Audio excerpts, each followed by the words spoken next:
Vārds deputātam Jurim Viļņumam, lūdzu.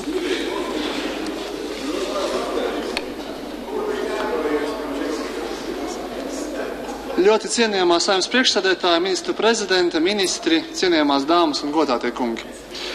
Vispirms vēlos teikt, ka tāpat kā jebkurš no koalīcijas deputātiem, arī katrs opozīcijas deputāts ir par valsts budžeta saulaicīgu pieņemšanu, par kvalitatīvi sagatavota valsts budžeta izvērtēšanu, iespēju robežās pielabošanu un apstiprināšanu.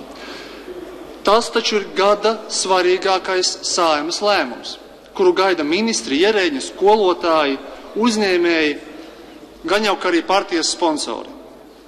Šodien jau vairāki kolēģi uzsvēra, ka arī katras Latvijas iedzīvotājs vēlas, lai budžets būtu sabalansēts, loģiski balstīts uz vismaz koalīcijas partiju priekšvēlēšanu solījumiem.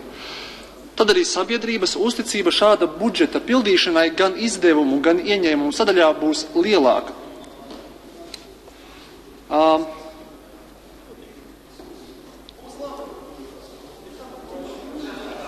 Turpināšu. Taču arī cilvēku uzticība partijām un visām Latvijas Republikas parlamentam tā tikai pieaugtu. Šobrīd sabiedrības uzticības līmenis Saeimai katastrofāli zems, nedaudz augstāks valdībai, bet interesantas ir Latvijas valsts lēmējvaras un izpildvaras savstarpējās attiecības.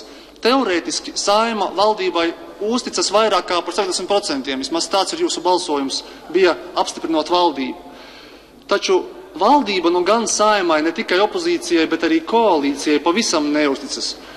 Svarīgākais gada likumprojekts Saeimā tiek iesniegts sasteigti, pat varētu teikt diezgan neveikli. Steidzamības kārtā, nedēļas vidū, nākamajā dienā, tātad šodien jau tiek gribēts budžetu pieņemt pirmajā lasījumā. Tālāk pa nakti deputātiem būs iespēja paspēlēties ar skaitļiem, gluži kā tādā pokera spēlē. Un jau pēc nedēļas varēs Finanšu ministrijā korķēt šampanieti pateicībā par deputātu pragmatisko pieeju valstī svarīga jautājuma risināšanā. Tāda sajūta, ka vienu rajona tiesas tiesnesi komisijā vairāk izvērtē kā valsts budžeta pozīcijas. Tad ir pamatojums, argumentācija, uzklausa pretenzijas un galvenais lēmumu pieņemšanu neliek Saeimas darba kārtībā, tā teikt, caur sētas durvīm. Ministrs apgalvo, ka pietiek ar 15 minūtēm, lai saprastu budžeta ciparus un pilnvērtīgi lemtu par tā saturu. Zariņa kungs jau pirms brīža jūs kaunināja. Esiet godīgi un atklāti pasakiet, kurš no jums ir iepazinies ar visu 2015. gada budžeta likuma paketi? Lūdzu, paceliet rokas. Paldies. Tātad tas pārējiem, tas mīkstais pilvens, ko koalīcijas politiķis var likt sev pagalvī, ir nezināšana. Izskatās, ka jūs īsti neinteresē sīkāka analīze par budžeta cipariem, par minimālās algas celšanu līdz 360 eiro jau pieminēja Bondara kungs. No savas puses vēl piebildīšu, ka šāda minimālās algas celšana šobrīd no valdības puses ir patiešām lētākais veids, kā rūpēties par tiem, kuri saņem vismazāk. Valsts un pašvaldību struktūrās strādājošu algām izmaksu pieaugums jau ierēķināts budžetā, bet ko darīs privātais sektors, ir tīpaši reģionos? Šeit visiem ir skaidrs, ka atkal veiksmes stāsts pēdiņās tiks likts uz valsts iedzīvotāju, šoreiz uz mazo uzņēmēju rēķina. Turklāt laikā, kad daudz uzņēmēji, sevišķi mazie un vidējie, kuriem bieži vien valdības vai Eiropas Savienības kompensācijas iet secen, cīnās ar negatīvajām sekām, kuras biznesa vidē radījusi Krievijas agresija Ukrainā. Latgalē jau vairāki uzņēmumi ir paziņojuši par savu darbinieku rindu samazināšanu vai atsevišķu struktūru vienību likvidēšanu. Lai gan valdība ir atkal kārtējo reizi pieteikusi cīņu ar ēnu-ekonomiku, rezultātā uzņēmēji vēl vairāk maksās saviem darbiniekiem algas aploksnēs, kā jau tagad tas tiek plaši pielietots visā Latvijas teritorijā. Šādā veidā, starp citu, tieši Rīgā, es domāju, valsts budžetam iet secen lielākās summas. Neapliekamais minimums, pavisam īsi pieminēšu, ka, piemēram, Somijā tas ir 13. gadā bija 1341 eiro, Īrijā arī pietiekoši augsts, Eiropā vidēji 750 eiro, neapliekamais minimums. Ņemot vērā to, ka Latvijas patēriņu un pakalpojumu cenu līmenis ir aptuveni 80% līmenī no Eiropas Savienības cenām, tad faktiski jau šobrīd Latvijā šim neapliekamajam minimumam būtu jābūt 500 eiro. Pavisam īsi vēlos pieskarties arī izglītības jomai un par to izteikto domu par skolotāju algu publiskošanu. Jāsaka, ka reģionos biežāk izskan atbalstošs viedoklis šai idejai, ar piebildi, ka jānorāda būtu ne tikai vien algas cipars, bet arī stundu un slodžu skaits, kas skolotājam ir jānostrādā, lai attiecīgo atalgojumu saņemtu. Tas skaidri parādītu sistēmas problēmas, starpību par to pašu paveikto darbu lauku skolās un pierīgas pašvaldības skolās.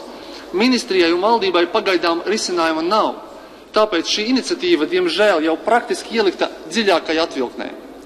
Bērns nav vainīgs, ka ir piedzimis pierobežas nevis pierīgas pašvaldībā, kur skolotājiem atalgojums ir pat vairākas reizes lielāks. Ir jānovērš nevienlīdzīga attieksme pret skolotājiem, līdz ar to tiktu novērsta nevienlīdzīga attieksme pret bērniem un viņu vecākiem. Iespējams, šī brīža regulējums pārkāpjas satversmi, jo bērniem netiek nodrošināta vienlīdz laba pieejamība kvalitatīvai izglītībai visos reģionos. Par jaunajām politikas iniciatīvām šī budžeta ietvaros runājot, atsevišķas no tām paredz jaunu struktūru vienību radīšanu un esošo stiprināšanu. Sevišķi ar iekšējo un ārējo drošību saistītajās nozarēs. Aizsardzības un iekšlietu ministrijās vai to pakļautajos dienestos. Šajā kontekstā gribētos izteikt cerību, ka robežu reģionos, Vidzemē un ļoti sevišķi Latgalē esošās vai jaunradāmās struktūru vienības tiks pastiprinātas prioritārā kārtībā, lai viss presē un valdībā paustais satraukums par mūsu robežām nevainagojas tikai ar dažām konferencēm un jauniem birojiem Rīgā, kamēr Latgalē esošie tiek pastāvīgi optimizēti, ja vienkāršiem vārdiem runājot, slēgti. Latvijas bankas filiāla Daugavpilī. Ne īsti drošības iestāde, bet tomēr tas ir fakts. Reģionā tiks zaudētas 30 darba vietas. Veiklie vietējie faktu skaidrotāji jau tagad to ir pagriezuši kā Latvijas valsts struktūru pakāpenisku evakuāciju. Ja vēlaties optimizēt valsts izdevumus, tad sāciet ar Rīgu, nevis reģioniem. Vismaz vārdos pirmsvēlēšanu laikā visas Saeimā ievēlētās partijas bija par visu reģionu sabalansētu attīstību. Noslēgumā redziet, tikai kādi 11 deputāti atzinās, ka ir iepazinušies, centās mani pārliecināt, ka ir iepazinušies ar visu 2015. gada budžetu. Bet pārējie koalīcijas deputāti izskatās ir pavisam pieticīgi.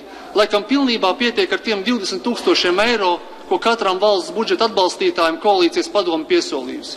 Ļoti cienījamā Saeimas priekšsēdētāja, ministri, cienījamās dāmas un augsti godātie kungi. Tas viss izskatās nožēlojami un gaužām pērkami. Paldies. Nākamais